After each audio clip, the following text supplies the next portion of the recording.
بسم اللہ الرحمن الرحیم۔ آج کا ہمارا موضوع ہے رکوع اور سجدہ۔ یہ دونوں نماز کے ارکان ہیں۔ ان کی کیا حقیقت ہے، کیا پیغام ہے اور کیا عظمت ہے؟ یقیناً اس پر بہت کچھ کہا جا سکتا ہے اور قرآن و حدیث میں بہت کچھ موجود ہے۔ چند بنیادی حقیقتیں میں آپ کے سامنے رکھوں گا۔ سب سے پہلے ہم رکوع کو ڈسکس کریں گے۔ رکوع کا معنی ہوتا ہے جھک جانا۔ رکوع کا معنی ہے جھک جانا۔ کیسے جھک جانا؟ اس کی خوبصورت حقیقت اور عظیم ترین تعبیر رکوع کی اس دعا میں ہے جو اللہ کے پیارے نبی علیہ الصلاۃ والسلام رکوع میں پڑھتے تھے۔ ایک تو وہ دعا ہے جو بالعموم پڑھتے ہیں، یہ اللہ کے پیارے نبی علیہ السلام کی سنت مبارکہ ہے، سبحان ربی العظیم، پاک ہے میرا رب العظیم، عظمتوں والا۔ ایک اور دعا ہے جو اللہ کے پیارے نبی علیہ الصلاۃ والسلام پڑھتے تھے۔ آپ ذرا اس دعا پہ غور کیجئے، اس سے ہمیں سمجھ آئے گی کہ رکوع کی حقیقت کیا ہے۔ صحیح مسلم کی حدیث نمبر 771 ہے، اللہ کے پیارے نبی علیہ السلام رکوع میں یہ دعا پڑھتے، اللہم لک رکعت وبک آمنت ولک اسلمت خشع لک سمعی وبصری ومخی وعظمی وعصبی۔ اے اللہ، صرف تیرے آگے میں جھکا ہوں، لکا صرف تیرے لیے، رکعت میں جھکا ہوں، وبک آمنت تیری ہی ذات پر میرا ایمان ہے، لکا اسلمت تیرے ہی لیے میری اطاعتیں ہیں، خشع لک سمعی وبصری تیرے آگے جھک گئے میرے کان، بصری میری آنکھیں، مخی میرا دماغ، وعظمی میری ساری ہڈیاں، وعصبی اور میرے جسم کے سارے پٹھے۔ میں آج بہت زیادہ غور کرتا رہا اس دعا پہ، اور مجھے یہ بات بار بار ذہن میں آتی رہی کہ نماز کی جو ہے تو کیفیت اور جو اس میں خوبصورت دعائیں ہیں، یہ بجائے خود ایک بہت بڑی علامت ہے کہ یہ حیات ترکیبی اور اس طرح کے الفاظ پیغمبر کے علاوہ اور کوئی کہہ ہی نہیں سکتا ہے۔ دوبارہ میرے ساتھ غور کیجیے گا، رکوع کیا ہمیں بتاتا ہے؟ لَكَ رَكَعْتُ صرف تیرے آگے میں جھکا۔ سب سے پہلی چیز رکوع کا پیغام ہے، اللہ ہم جھکتے ہیں صرف تیرے آگے، دنیا کی کسی اور طاقت کے سامنے ہم جھکنے اور بکنے والے نہیں ہیں۔ تیرے آگے جھکے، جھکنے کا انداز دیکھیے، بک آمنت تجھ پر ایمان، لک اسلمت تیری اطاعت۔ جھکنا ایک سمبل ہے کہ آپ اللہ کی اطاعت میں آ گئے۔ کیا کیا اطاعت، کیا کیا جھکا ہے؟ خشع لک سمعی میرے کان تیرے لیے جھک گئے، بصری میری آنکھیں تیرے لیے جھک گئیں، مخی میرا دماغ میری سوچیں تیرے لیے جھک گئے، وعظمی میری ہڈیاں بھی، وعصبی اور میرے پٹھے بھی۔ کیا مطلب ہے اس کا؟ اس کا مطلب یہ ہے، اے اللہ میرا تجھ پر ایمان، تیرے سامنے جھکا ہوں، تیری اطاعت کا وعدہ کرتا ہوں، اور خصوصاً میرے کان وہ سنیں گے جو تو کہے گا، میری آنکھیں وہ دیکھیں گی جو تو دکھانا چاہے گا، میرا دماغ وہی سوچے گا جو تو چاہے گا، وعظمی میری ہڈیاں وہیں استعمال ہوں گی جہاں تو چاہے گا، وعصبی اور میرے جسم کے سارے پٹھے وہیں پہ استعمال ہوں گے جہاں تو چاہے گا۔ ایسے ہی تو اللہ نے یہ نہیں کہہ دیا ان الصلاۃ تنہی عن الفحشاء والمنکر۔ یہ کیسے ہو سکتا ہے کہ ایک بندہ رکوع کی حقیقت پائے اور رکوع کے فوراً بعد اس کے کان انڈین گانوں سے محظوظ ہو رہے ہوں؟ یہ کیسے ہو سکتا ہے کہ ایک بندہ صدق کے دل سے رکوع کرے اور اس کی آنکھیں غلط دیکھ رہی ہوں؟ یہ کیسے ہو سکتا ہے کہ ایک شخص رکوع کی حقیقت کو پا جائے اور اس کا دماغ شیطانی خیالات سے اور شیطانی فلسفوں سے بھرا ہوا ہو؟ وعظمی وعصبی، یہ رکوع کی سب سے بنیادی حقیقت ہے جو اس دعا میں خوبصورت انداز میں اللہ کے پیارے نبی علیہ السلام نے ہمیں سکھا دی ہے۔ تو رکوع جھکنے کا نام ہے، رب کے حکموں کے آگے، اللہ کے فرامین کے آگے، اور جھکانے کا نام ہے کس کو؟ اپنے آپ کو، اپنے کانوں کو، اپنی آنکھوں کو، اپنی سوچوں کو، اپنی ہڈیوں کو، اور اپنے سارے کے سارے پٹھوں کو اللہ کی راہوں میں اور اللہ کے حکموں کے سامنے جھکا دینا، یہ رکوع ہے۔ ادھر فرمان محمد ہو اور ادھر گردن جھکائی۔ اسی لیے قرآن مجید میں رکوع کو نماز کے معنی میں استعمال کیا گیا، وَارْكَعُوا مَعَ الرَّاكِعِينَ، رکوع کرنے والوں کے ساتھ تم بھی رکوع کرو، یعنی جو اللہ کے سامنے نماز پڑھ رہے ہیں تم بھی ان کے ساتھ شامل ہو کے نماز پڑھو، جو جھکے ہوئے ہیں ان کے ساتھ جھک جاؤ۔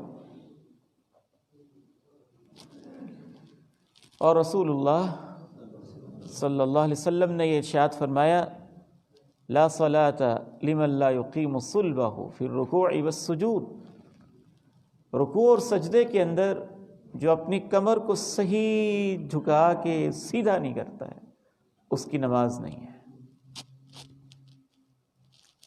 اس کے بعد آگے بڑھتے ہیں سجدے کی طرف۔ سجدہ نماز کا اہم ترین رکن ہے۔ اس حوالے سے کہ سجدہ کیا ہے اور اس کی عظمت کیا ہے، سب سے پہلی بات یہ ذہن میں رکھیے کہ پوری کائنات سجدے میں ہے، پوری کائنات سجدے میں ہے۔ الم تر ان اللہ یسجد لہ من فی السماوات ومن فی الارض والشمس والقمر والنجوم والجبال والشجر والدواب وکثیر من الناس وکثیر حق علیہ العذاب ومن یہن اللہ فما لہ من مکرم ان اللہ یفعل ما یشاء۔ سورج مشرق سے نکلتا ہے، مغرب میں جا کے جسے تم کہتے ہو ڈوبتا ہے، یہ ڈوبتا نہیں، اللہ کے عرش کے نیچے سجدہ کرتا ہے۔ درختوں کی ٹہنیاں جسے تم کہتے ہو جھکی ہوئی ہیں، یہ جھکی نہیں، حقیقت میں اللہ کو سجدہ کر رہی ہے۔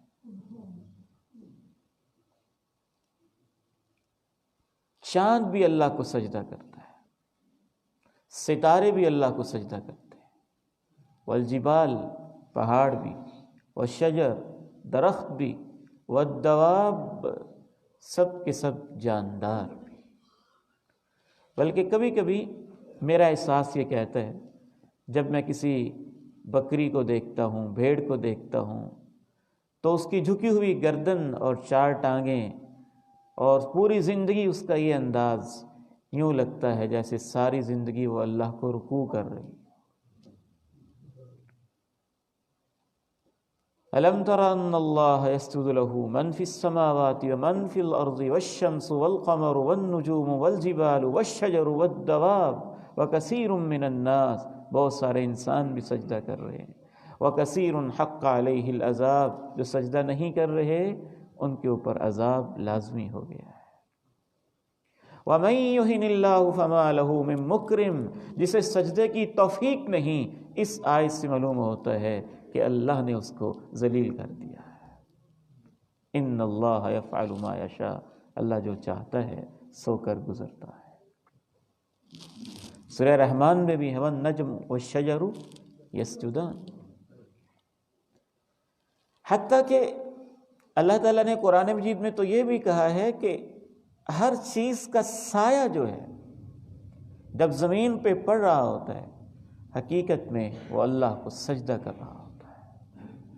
ایک ملحد، ایتھیسٹ، بے ایمان، لبرل، آزاد خیال، رب کا باغی، وہ سجدہ نہ بھی کرے تو جب سورج کی کرنیں پھوٹتی ہیں اور اس کا سایہ زمین پہ پڑ رہا ہوتا ہے تو اس کا سایہ بھی کہتا ہے تو تو بے وفا ہے رب کا، میں تو اپنے رب کو سجدہ کرتا ہوں۔ پوری کائنات سجدے میں، یہ صرف اللہ کے لیے عبادت ہے۔ غیر اللہ کے سامنے رکوع بھی حرام ہے، غیر اللہ کے سامنے سجدہ بھی حرام ہے۔ انسانوں کو سمجھ نہیں آئی، اس پرندے کو سمجھ آ گئی تھی جس نے ایک بادشاہ خاتون کو اور اس کے رایا کو دیکھا تھا سورج چاند کو سجدہ کرتے ہوئے، تو بڑا حیران ہو گیا تھا۔ اس نے آگے کہا تھا میں حیران ہوں کہ وہ اللہ کے علاوہ کسی اور کو سجدہ کر رہے ہیں، اللہ کو کیوں نہیں کر رہے؟ یہ شیطان ہے جو دل میں اس طرح کے خیالات ڈالتا ہے غیر اللہ کے سجدے کے۔ پرندے کو بھی یہ بات سمجھ میں آ گئی۔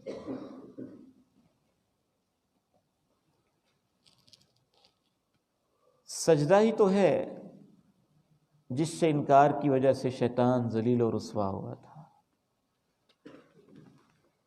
اور رسول اللہ صلی اللہ علیہ وسلم ارشاد فرماتے ہیں کہ جب بھی آدم کا بیٹا سجدہ کرتا ہے تو شیطان رونے لگ جاتا ہے، روتا ہے، وہ کہتا ہے یا ویلی، ہائے میری تباہی، میرا ابن آدم بالسجود فسجد للہ فلہ الجنہ، آدم کے بیٹے کو سجدے کا حکم ملا، اس نے سجدہ کر دیا اور اس سجدے کی وجہ سے یہ جنتی ہو گیا۔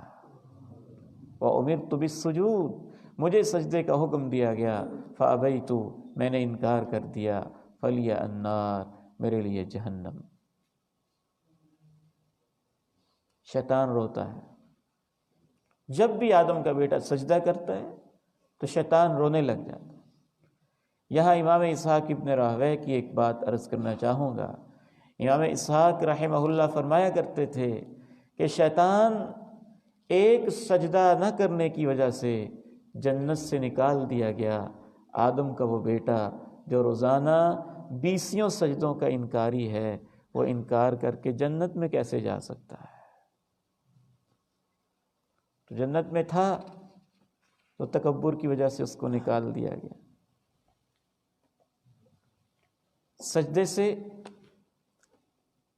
نیکیوں میں اضافہ ہوتا ہے۔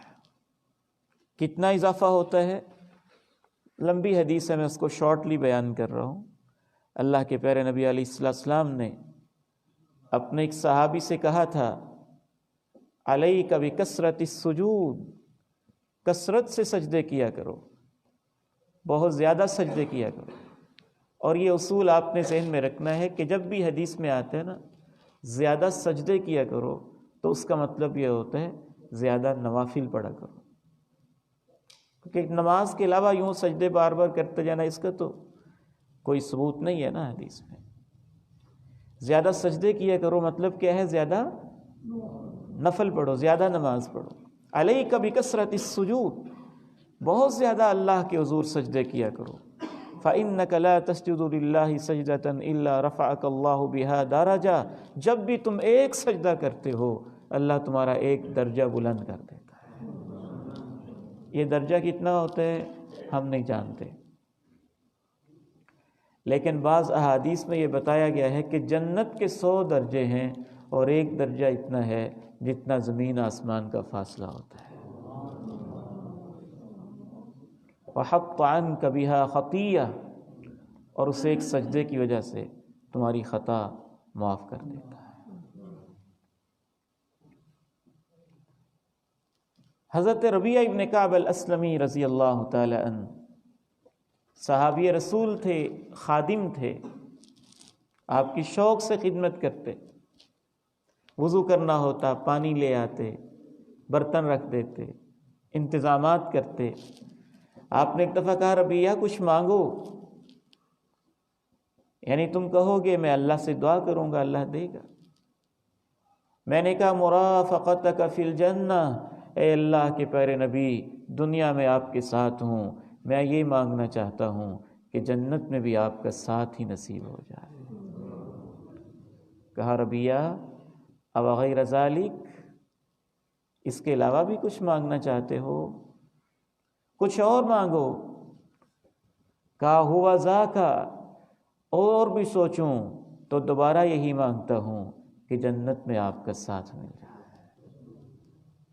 تب آپ نے کہا انی علی نفسک بکثرت السجود، زیادہ سجدے کر کے اس کام میں تم میری مدد کرو، یعنی تم زیادہ نفل پڑھو۔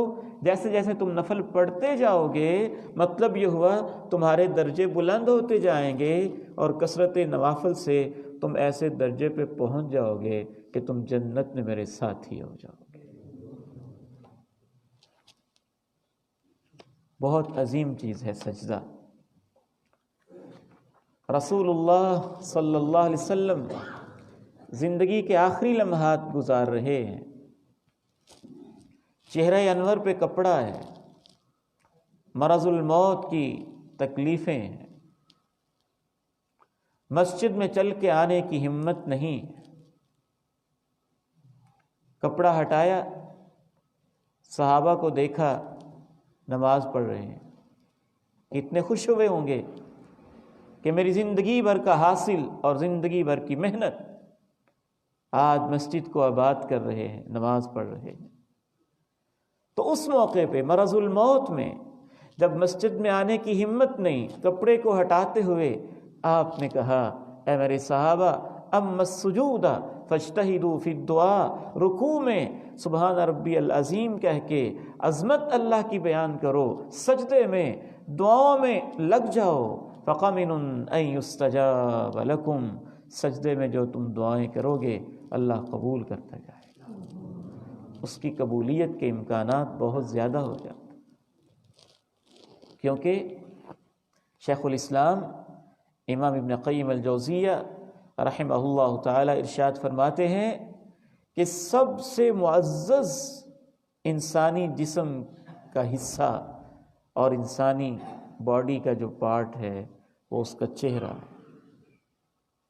چہرے میں ناک اور پیشانی، اور اس کو سب سے نیچے انسان لگا دیتا ہے زمین کے اوپر، لکیریں کھینچ کے، پیشانی ٹیک کے، اس کیفیت میں اللہ رب العزت پھر اس کی دعا کیوں قبول نہ کرے؟ سجدے میں بہت زیادہ دعا کرو، فَقَمِنٌ أَن يُسْتَجَابَ لَكُمْ، یہ بہت موزوں کیفیت ہے دعا کی قبولیت کے لیے۔ صحیح مسلم کی حدیث ہے۔ سجدہ کیا ہے؟ اللہ کے قرب کا ذریعہ ہے۔ قرآن مجید میں ہے كَلَّا لَا تُطِعْهُ وَاسْجُدْ وَاقْتَرِبْ، یہ کون سی سورہ مبارک ہے؟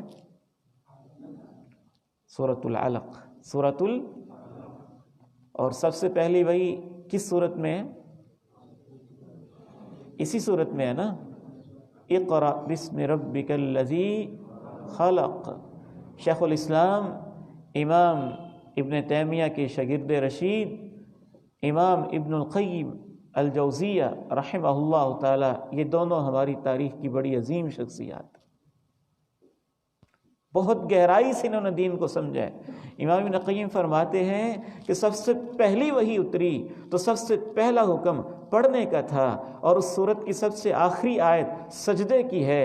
اللہ نے نماز کی ترتیب بھی ایسے رکھی ہے، نماز شروع ہوتی ہے قرآن کی تلاوت سورہ فاتحہ اور قرات سے، اور نماز کی ہر رکعت کا آخری حصہ ہے سجدہ۔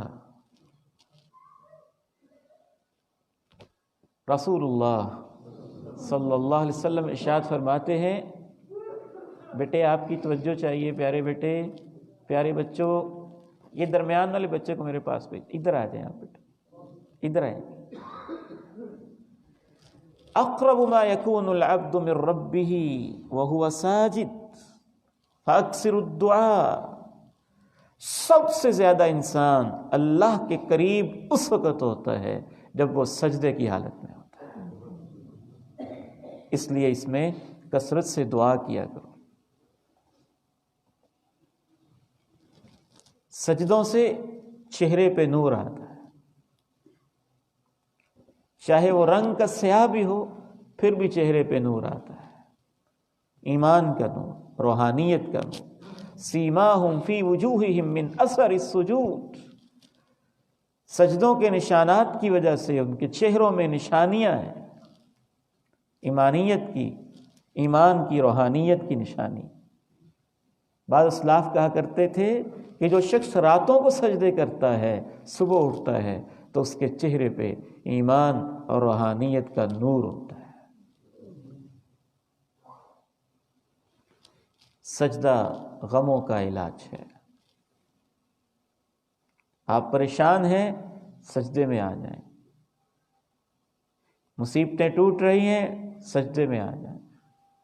لوگ پریشان کر رہے ہیں، سجدے میں آ جائیں۔ دکھ ہیں کہ سنبھلتے نہیں، سجدے میں آ جائیں۔ لوگ ہیں کہ ہر وقت آپ سے الجھتے رہتے ہیں اور آپ کے سینے میں گھٹن ہے، سجدے میں آ جائیں۔ اللہ کے پیارے نبی علیہ الصلاۃ والسلام کو کتنی پریشانیاں دی گئیں، کہیں ساحر، کہیں مجنوں، کہیں دیوانہ، کہیں پتھر، کہیں کنکر، کہیں اونٹ کی اوجڑی۔ اللہ نے کہا، اے میرے نبی، میں جانتا ہوں آپ کے سینے میں کیا کیا غم ہیں جن سے آپ کا سینہ گھٹا جا رہا ہے۔ فسبح بحمد ربک وکن من الساجدین، ان کا علاج یہی ہے کہ اللہ کی تسبیح بیان کرو، اس کی تعریف کرو اور سجدہ کرنے والوں میں شامل ہو جاؤ۔ رسول اللہ صلی اللہ علیہ وسلم کی پوری زندگی کا معمول تھا، اذا حزبہ امر، جب بھی کوئی پریشانی ہوتی جلدی سے نماز شروع کر دیتے۔ بہت بڑا علاج ہے پریشانیوں، غموں اور دکھوں کا۔ سجدہ کریں اور اپنے سارے غم اللہ کے حوالے کریں۔ آج کا ایک بہت بڑا مسئلہ یہ ہے، کنفیوژنس بہت زیادہ ہے، کوئی ادھر کھینچتا ہے، کوئی ادھر کھینچتا ہے، حق و باطل کی پہچان مشکل بنا دی گئی۔ اس کا بھی ایک حل سجدہ ہے۔ شیخ الاسلام امام ابن تیمیہ رحمہ اللہ رحمۃ واسعہ ارشاد فرماتے ہیں، بہت سارے مسئلے میرے اوپر الجھ جاتے تھے، سمجھ نہیں آتی تھی حقیقت کیا ہے۔ جب میں تھک ہار جاتا تھا، گھنٹوں ہفتوں مطالعہ کرتا، کسی نتیجے پہ پہنچنا مشکل ہو جاتا، تو پھر میں سجدے میں گر جاتا اور سجدے میں گر کے دعا کرتا، یا معلم ابراہیم علمنی، یا ابراہیم کو سکھانے والے مجھے سکھا دے، یا مفہم سلیمان فہمنی، سلیمان کو سمجھانے والے مجھے بھی سمجھا دے۔ کہتے ہیں اس کی برکت سے اللہ میرے سامنے مسئلہ نکھار کے رکھ دیتا تھا، سمجھ آ جاتی تھی حق کیا ہے، باطل کیا ہے۔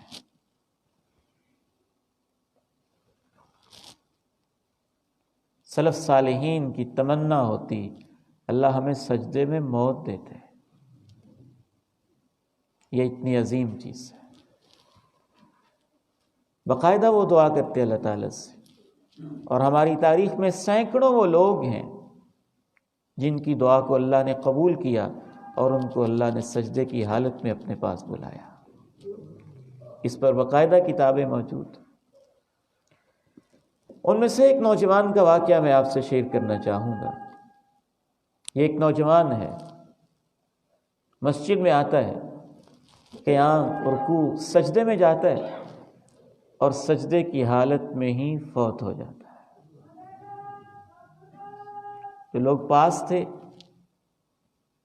وہ اس کو اٹھاتے ہیں اور پھر وہ مسئلہ پوچھتے ہیں کہ ہمیں سمجھ نہیں آ رہی، اس کے جسم سے مسلسل خوشبو آ رہی ہے، لیکن پرابلم یہ ہے ہم اس کو سیدھا کرنا چاہتے ہیں تو سیدھا نہیں ہو رہا. کفن پہنانے میں بھی پرابلم ہے، غسل میں بھی پرابلم. تو علماء نے ان کو جواب دیا کہ یہ اچھے خاتمے کی علامت ہے، تم اسی حالت میں ہی غسل دو، اسی حالت میں ہی کفن پہناؤ، اسی حالت میں ہی اللہ کے اس بندے کو دفن کرو.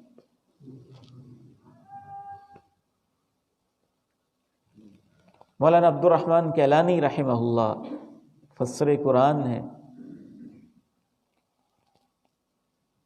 انہوں نے ایک شخص کو دیکھا تھا، وسن پورہ کی جو لاہور کی مسجد ہے وہاں نماز فجر میں سجدے کی حالت میں اس کی موت ہوئی تو دعا کرنے لگے، اللہ مجھے بھی ایسی موت نصیب فرما. تو مولانا عبد الرحمن کیلانی رحمہ اللہ کو بھی اللہ نے سجدے کی حالت میں ہی موت نصیب فرمائی.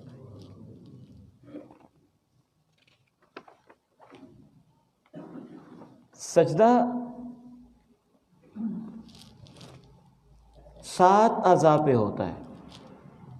صحیح بخاری میں اللہ کے پیارے نبی علیہ السلام ارشاد فرماتے ہیں، امرت ان اسجد علی 7 اعظم، مجھے یہ حکم دیا گیا ہے یعنی اللہ کی طرف سے کہ میں 7 ہڈیوں پہ سجدہ کروں.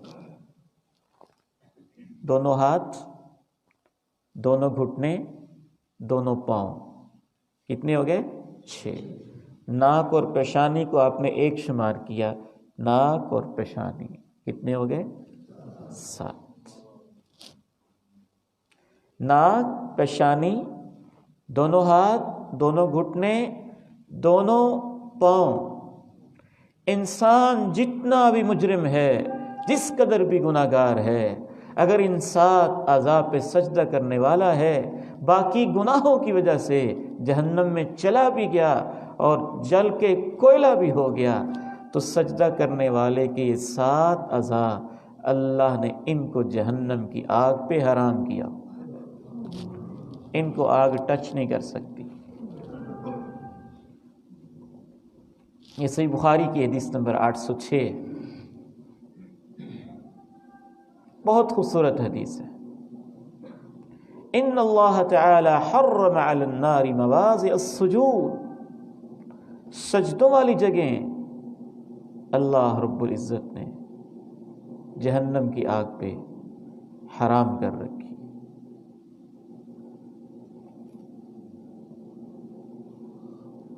سجدہ ایک ایسی عبادت ہے، میدان محشر میں بھی سجدہ ہوگا. میرے علم میں نہیں ہے کہ باقی عبادات میں سے کسی عبادت کے بارے میں یہ وضاحت آئی ہو. سجدہ ایک ایسی عظیم الشان عبادت ہے کہ 50,000 سال کا قیامت کا دن اور پریشانی کی گھڑیوں میں بھی سجدہ ہی نجات دے گا. لوگ جمع ہو کے آئیں گے اللہ کے پیارے نبی علیہ السلام کے پاس. آپ کہتے ہیں کہ میں پھر، یہ حدیث شفاعت ہے، بہت لمبی ہے. آپ ارشاد فرماتے ہیں کہ میں اللہ سے اجازت مانگوں گا، اللہ مجھے اجازت دے گا، اور خاص دعائیں، خاص تعریف کے کلمات اسی دن اللہ دل میں ڈالے گا. آپ فرماتے ہیں اس وقت مجھے وہ نہیں آتے، اسی دن سکھائے جائیں گے، دل میں ڈالے جائیں گے، میں وہ کلمات کہوں گا وَأَخِرُّ سَاجِدًا، اور اللہ کے عرش کے نیچے سجدے میں گر جاؤں گا۔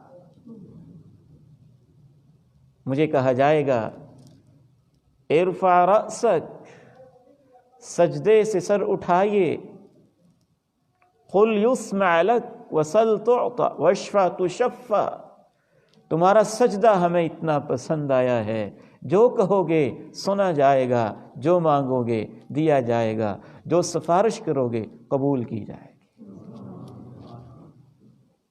تو پھر آپ سفارش کریں گے، اللہ حساب شروع ہو جائے، اللہ حساب شروع ہو جائے، تو حساب شروع ہو جائے گا۔ پھر ایک دفعہ اور آپ سجدہ کریں گے، پھر سجدہ کریں گے، پھر سجدہ کریں گے، 4 دفعہ سجدہ کرنے کا تذکرہ ہے۔ جیسے جیسے محبوب رب العالمین صلی اللہ علیہ وسلم سجدے کرتے جائیں گے، اللہ کی طرف سے رحمتیں ہوتی جائیں گی، اتنی رحمت ہو جائے گی، اتنی رحمت ہو جائے گی کہ 4تھی دفعہ جو اللہ کے پیارے نبی سجدہ کریں گے تو سجدہ کرنے کے بعد اللہ کے پیارے نبی کہیں گے اے اللہ مجھے یہ اجازت دے دیں کہ جس نے زندگی میں لا الہ الا اللہ پڑھا ہے اور وہ جہنم میں ہے، میں اس کو نکال دوں۔ تو اللہ کہیں گے وعزتی وجلالی وکبریائی وعظمتی لأخرجن منها من قال لا الہ الا اللہ، مجھے اپنی عزت کی قسم، عظمت کی قسم، جلال کی قسم، کبریائی کی قسم، جس نے بھی لا الہ الا اللہ کہا ہے میں اس کو جہنم سے نکال دوں گا۔ یہ سجدہ ہے، اور سجدے کی برکتیں، سجدہ ہی سے تو آپ نے پہچاننا ہے، جو سجدہ کرتا ہی نہیں اس کی پہچان کیسے ہوگی؟ اس کی کوئی پہچان نہیں ہوگی۔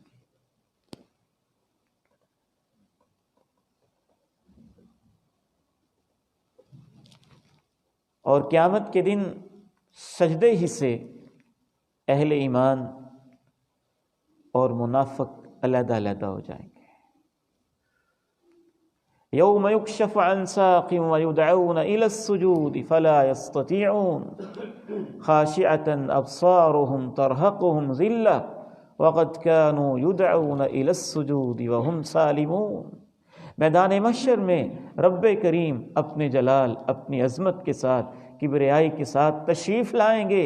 جو دنیا میں خلوص سے سجدہ کرتا تھا اہل ایمان، میدان محشر میں رب کریم کی آمد پہ سجدے میں پڑ جائیں گے، اور منافق لوگ سجدہ کرنے لگیں گے تو سجدے کی بجائے وہ اپنے سر کے بل پیچھے گر پڑیں گے، ان کو سجدے کی توفیق نہیں ملے گی۔ پھر ان سے کہا جائے گا وہ وقت بھی تھا جب تمہیں سجدے کے لیے ہم بلاتے تھے تم آتے نہیں تھے، آج تم کرنا بھی چاہتے ہو تو آج تمہیں توفیق نہیں دی جائے گی۔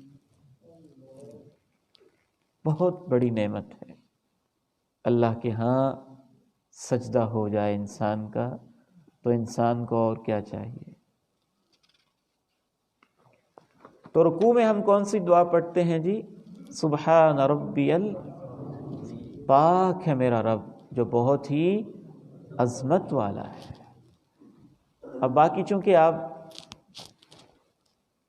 اس موڈ میں نہیں ہوتے کہ باقاعدہ یاد کریں، اس لیے ہم آپ کو پرنٹ شکل میں کتاب دے دیں گے اور یاد کروانے کی کوئی اور ترتیب بنائیں گے انشاءاللہ۔ تو کم از کم یہ دعا تو یاد ہو جانی چاہیے، سبحان ربی العظیم، پاک ہے میرا رب عظمتوں والا۔ ہم نے رکوع کیا اور رکوع کے بعد پھر قوما میں آئے، اور قوما میں آ کے پھر ہم کیا پڑھتے ہیں؟ سمع اللہ، اللہ نے سن لیا ہے، لمن، اس شخص کو، حمدہ، جو اس کی تعریفیں کر رہا ہے۔ ربنا ولک الحمد، اے ہمارے رب تیرے لیے ہی تعریفیں ہیں۔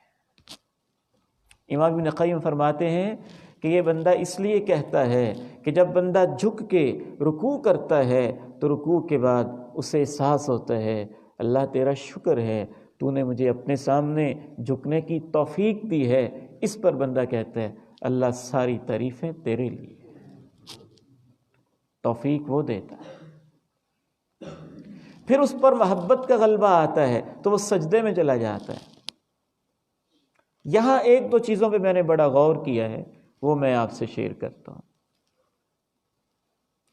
پہلا سجدہ انسان کرتا ہے، سجدے کے اندر بھی دعا قبول ہوتی ہے اور سجدے کے بعد بھی دعا قبول ہوتی ہے۔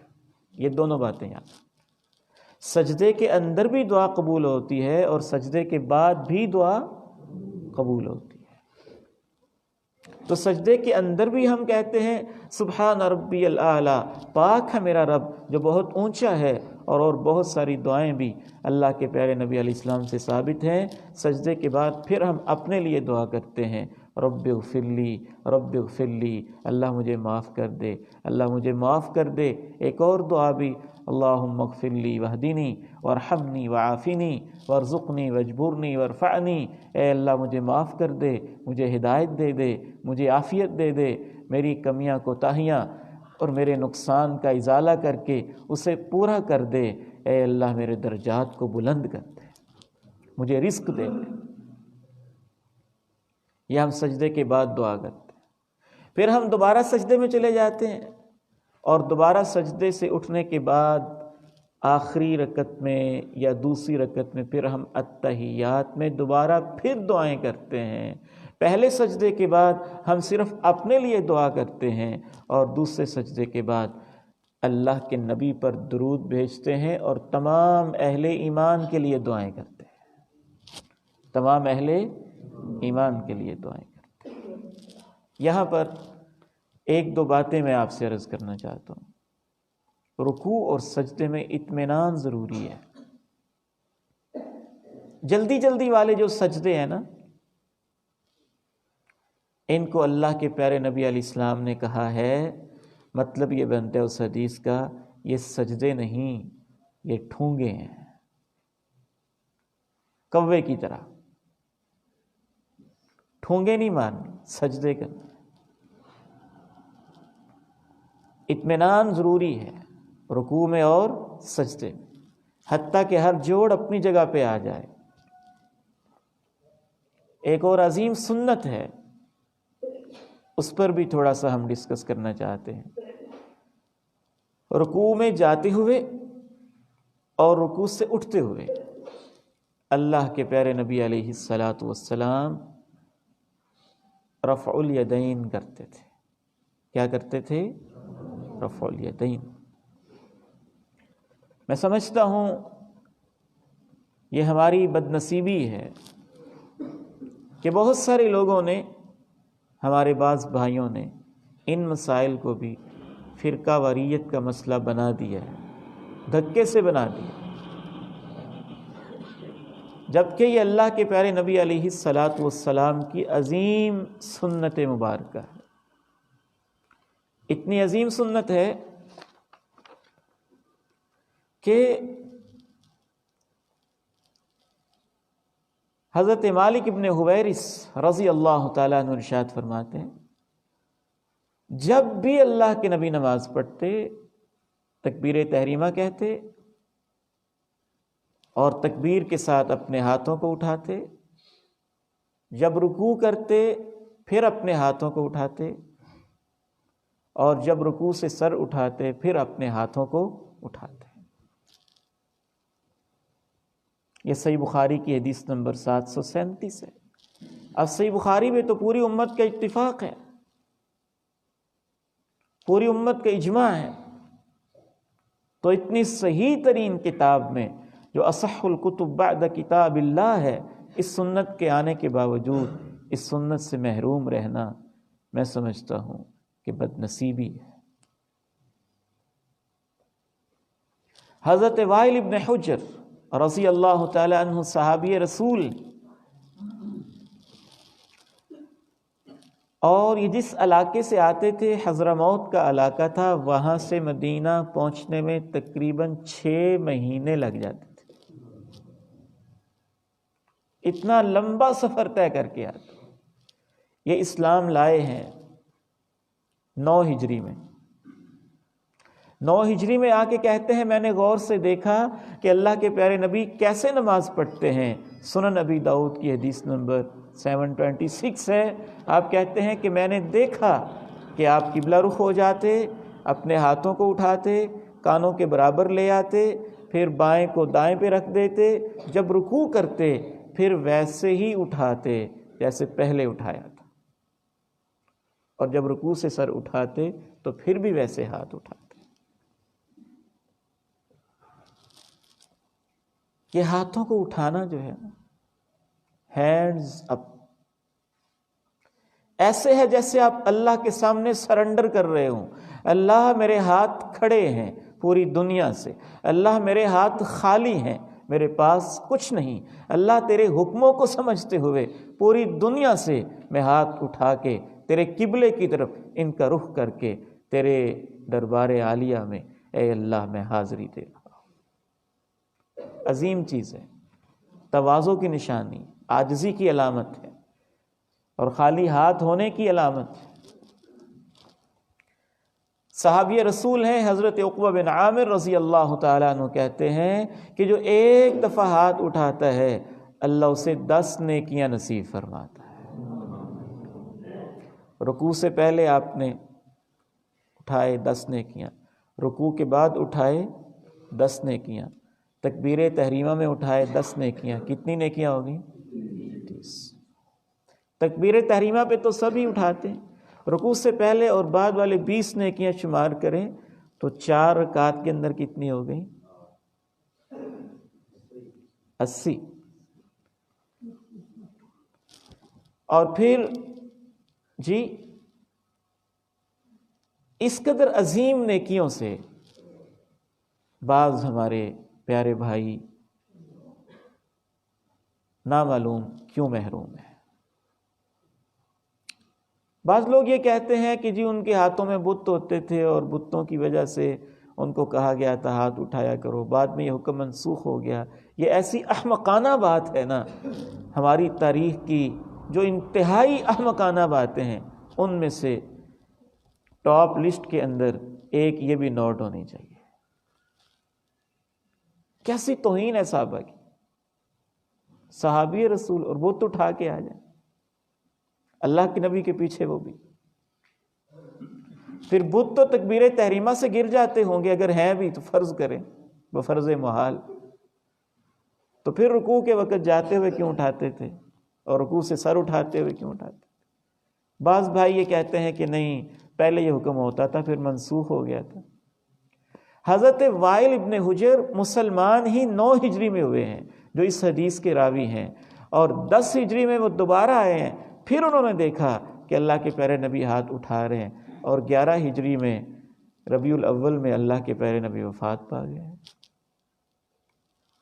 اس لیے اس کا بھی کوئی امکان نہیں کہ یہ حکم منسوخ ہو گیا.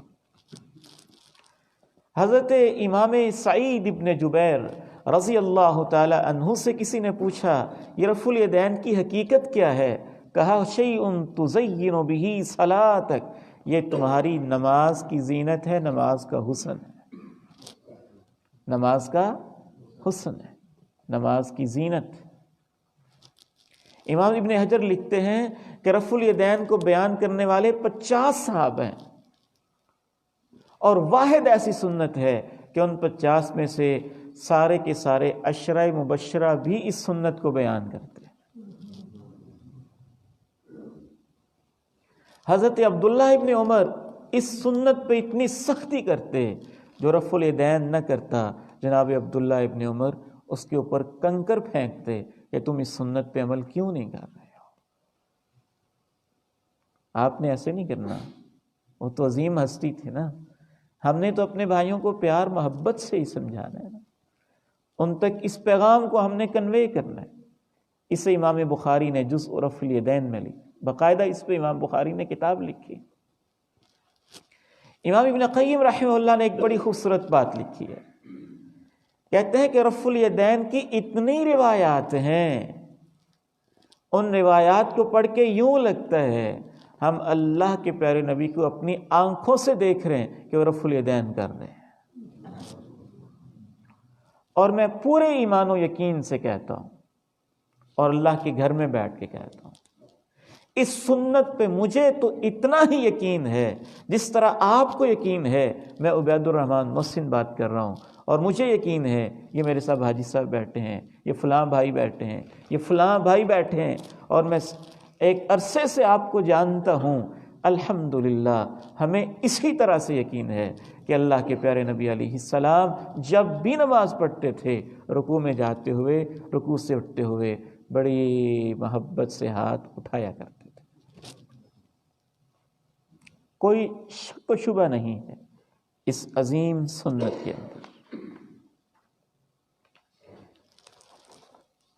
تو آئیے اس موقع پر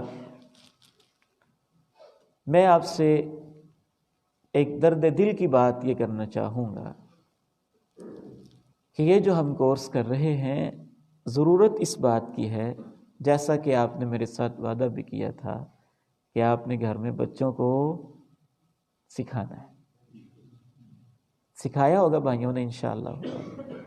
شیئرنگ کرنی چاہیے نا، بات آگے پہنچانی چاہیے، اس کو آگے کنوے کرنا چاہیے، اور خصوصاً نماز کے بارے میں تو وقتاً فوقتاً ہمیں اس کی آگاہی ہوتے رہنا چاہیے، اور اس پر مسلسل ہماری توجہ رہنی چاہیے۔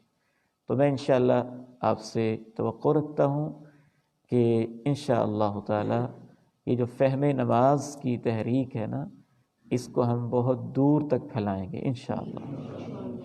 یہ بنیاد ہے، دین، پورے دین کی بنیاد ہے۔ مجھے کل بڑی خوشی ہوئی، ہمارے ایک بڑے ہی عظیم بزرگ ہیں میاں چنوں کے قریب ایک جگہ، حضرت حافظ عبدالستار حافظہ اللہ تعالی۔ ایک تو میرے بہنوئی ہیں حافظ عبدالستار صاحب جو صحیح بخاری کے شارح ہیں، وہ نہیں، یہ اور ہیں حافظ عبدالستار صاحب، ڈاکٹر عبدالرشید اظہر صاحب کے بھائی۔ تو کل مجھے ان کے ایک عزیز نے کلپ بھیجا کہ اسی وقت وہ بستر میں بیٹھے ہیں رضائی لے کے اور ہمارے پروگرام میں شرکت کر رہے ہیں۔ ماشاءاللہ یہ ہمارے لیے سعادت کی بات ہے، عظمت کی بات ہے۔ تو اس طرح کی چیزوں کو بہت زیادہ آگے پھیلانے کی ضرورت ہے انشاءاللہ، اور میری دلی خواہش یہ ہے کہ آپ میں سے جو ٹیچرز ہیں، جو پڑھے لکھے لوگ ہیں، انشاءاللہ یہ سارا میٹر ہم ان کو دے سکتے ہیں، وہ اس کو تیار کریں، اور تیار کر کے جہاں جہاں وہ ہیں اس پروگرام کو آگے خود بھی مینج کر کے پہنچائیں انشاءاللہ۔ اگر خود مینج نہ کر سکیں تو کوآرڈینیٹر کے طور پہ یہ جو سارا پروگرام ہے یہ دکھا دیں انشاءاللہ۔ یہی ہمارا مقصد ہے، اس کو سیو کرنے کا، محفوظ کرنے کا۔ اللہ تعالیٰ سے دعا ہے ہمیں نماز کے ان حقائق پہ صحیح معنی میں ان کا فہم اور ان پہ عمل کی توفیق نصیب فرمائے۔ باقی جو ہمارے باقی ماندہ ایام ہیں اس میں انشاءاللہ ہم التحیات رہ گئی ہے اس کو بھی سمجھیں گے، اور اس کے بعد نماز کا پریکٹیکل ہوگا انشاءاللہ تعالی، وہ آپ کو دکھائیں گے، اور اس کے بعد انشاءاللہ تعالی نماز جنازہ اور نماز عیدین، نماز اشراق، نماز ضحیٰ، نماز استخارہ، یہ چیزیں بھی سمجھنے والی ہیں، ان کو بھی ہم سمجھیں گے۔ اللہ تعالی ہمارا یہ مل بیٹھنا قبول فرما لے، اور جتنے بھی احباب اس میں شرکت کرتے ہیں سب کی شرکت بھی اللہ تعالیٰ قبول فرما لے۔ وآخر دعوانا ان الحمد للہ رب العالمین۔ سبحانک اللہم و بحمدک، اشہد ان لا الہ الا انت، استغفرک و اتوب الیک۔